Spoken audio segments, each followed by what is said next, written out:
personal branding bukan hanya bermanfaat saat kita masih hidup, tapi saat ketika meninggal dunia, ternyata ada manfaatnya loh personal branding itu. Personal branding dulu atau langsung jualan ya? Yuk kita bahas di Sinau bareng Hendry. Belajar bareng yuk, ora usah kesusu. Nah, ini tergantung sebenarnya terhadap kondisi kita dan posisi kita. Kalau misalnya kita adalah seseorang ayah, seorang laki-laki, seorang perempuan yang membutuhkan dana secepat mungkin. Nah, ini kalau saran saya bukan personal branding dulu. Karena kita butuh dana cepat. Jadi kalau kita seorang yang sedang membutuhkan dana segera, saran saya adalah kita langsung jualan, tapi pelan-pelan sambil bangun personal branding. Contohnya, saya mau jualan peralatan dapur. Nah, di posisi pertama kalau kita sebagai seorang afiliator, maka kita harus cari 600 follower terlebih dahulu. Nah, dalam proses masa pencarian follower ini, saran saya pertama adalah kita bisa buat tips and trick atau tutorial cara memasak untuk dapetin 600 followers. Dalam waktu 1 bulan, ini kan mungkin untuk dapat personal branding mungkin agak susah ya, agak susah. Nah, tapi setelah dalam waktu 1 bulan, kita udah terpenuhi 600 followers dan kita udah bisa terbuka keranjang kuningnya, maka saran saya langsung jualan tuh. Jualan apa? Peralatan dapur bebas, home living. Masukin penggorengan, masukin panci, lap meja, dan sebagainya. Nah, tapi videonya diselang-seling. Contoh, sehari upload videonya 5.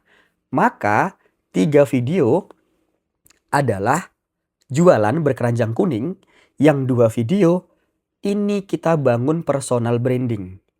Cara uploadnya bisa kita selang-seling. Contoh, pagi hari jam 6 pagi kita upload video jualan pakai keranjang kuning.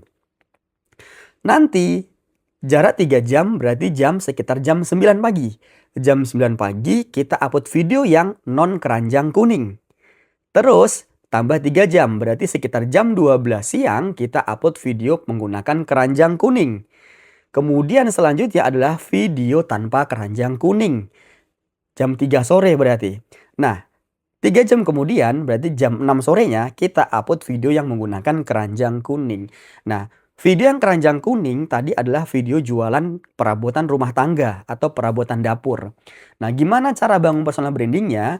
Bangun personal brandingnya bisa dengan cara membuat tips caranya masak sambal jengkol misalnya. Cara menggunakan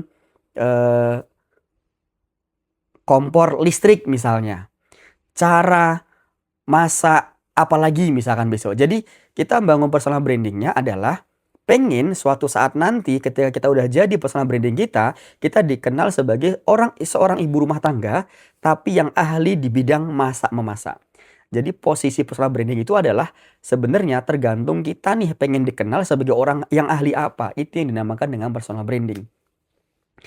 Nah, itu kalau misalnya kita sebagai seorang yang butuh dana cepat. Jadi pelan-pelan bangun personal branding, tapi selama kita proses menunggu personal branding itu, kita sudah sambil jualan tuh. Harapannya sekitar 3 bulan kita buat video keranjang kuning, harapannya kita sudah memiliki penghasilan, passive income dari video yang udah kita buat selama 3 bulan pertama tadi. Jadi kalau 1 hari kita upload 5 video, maka 3 bulan ke depan kita udah punya video sebanyak sekitar 450 video. Kalau kita 5 video per hari dan tanpa libur dalam waktu 1 bulan. Nah, insya Allah dari sini kita udah bisa dapat passive income. Tapi, nah personal branding ini cara jualannya kita perlu presentasi barang. Jadi presentasinya, jualannya bukan hanya menggunakan musik dan tulisan. Jadi personal branding itu terbentuk kalau kita mau presentasi barang, mau ngomong, mau ngasih edukasi, mau ngasih sesuatu. Jadi orang yang nonton video kita mendapatkan sesuatu selain jualan kita. Jadi mereka mendapatkan ilmu. Nah, Sekarang beda kasus yang kedua. Kalau kamu sudah punya banyak duit, udah punya spare money, dan kamu pengen bangun personal branding duluan, nah itu bagus juga. Jadi kita bisa bangun personal branding terlebih dahulu dengan cara bisa terserah. Pertama mungkin kita ngasih edukasi, tutorial cara masak dan sebagainya. Pokoknya tips and trick atau cara masak sambal balado, cara masak daun ubi, cara masak jengkol yang nggak bau dan sebagainya. Jadi konten-konten kita itu tentang cara masak memasak terus. Kita sambil memperkenalkan diri dong. Mungkin bisa seperti chef siapa gitu kan. Chef Renata misalkan ngasih tutorial.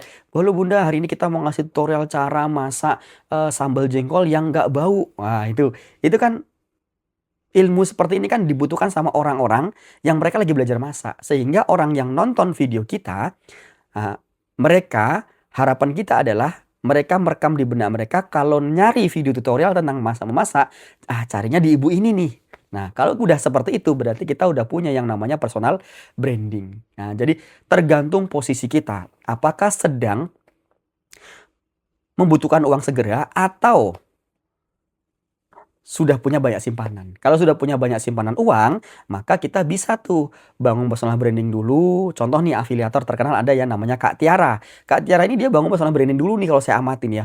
Udah dapat followers sekitar 800.000, dia baru tuh masukin keranjang kuningnya, dia jualan jadi afiliator. Dan sekarang boom, akunnya naik. Live streamingnya rame. Nah, jadi semua itu tergantung tergantung keadaan kita. Seperti itu. Nah, kenapa personal branding itu penting banget? Saya kasih tahu contoh real. Ada yang tahu ini apa? Saya barusan order. Saya posisi sekarang lagi ada di Batam. Nah, ini saya order namanya dadar beredar. Dadar beredar ini salah satu pendirinya adalah, tahu nggak, almarhum Babe Cabita. Sekarang saya paham ternyata personal branding bukan hanya bermanfaat saat kita masih hidup, tapi saat ketika meninggal dunia ternyata ada manfaatnya loh personal branding itu. Contoh realnya ya. Nih, perusahaan ini dibangun oleh Babe Cabita. Yang mengenalkan termasuk adalah Babe Cabita. Tapi Babe Cabita sudah meninggal dunia, tapi tahu nggak? Ternyata orang-orang yang bekerja di sini, termasuk keluarga yang ditinggalkan, partner bisnisnya, itu masih mendapatkan manfaat loh dari personal brandingnya seorang Babe Cabita. Lihat apa kata-katanya, ini khas banget seorang Babe Cabita. Mau diceplok, didadar, atau disayang. Babe Cabita. Lihat. Kalau begini ceritanya, saya yakin banget. Misalnya, saya yakin banget ya. Saya yakin Babe Cabita ini insya Allah masih mendapatkan aliran pahala dari orang-orang yang mendapatkan manfaat dari nama besar dia. Setuju atau tidak? Kalau konten ini bermanfaat buat teman-teman, silahkan di subscribe, di like, dan di share. Tapi kalau nggak bermanfaat, skip aja boleh. Ingat belajar, TikTok dan Shopee, ingat sinau bareng Henry.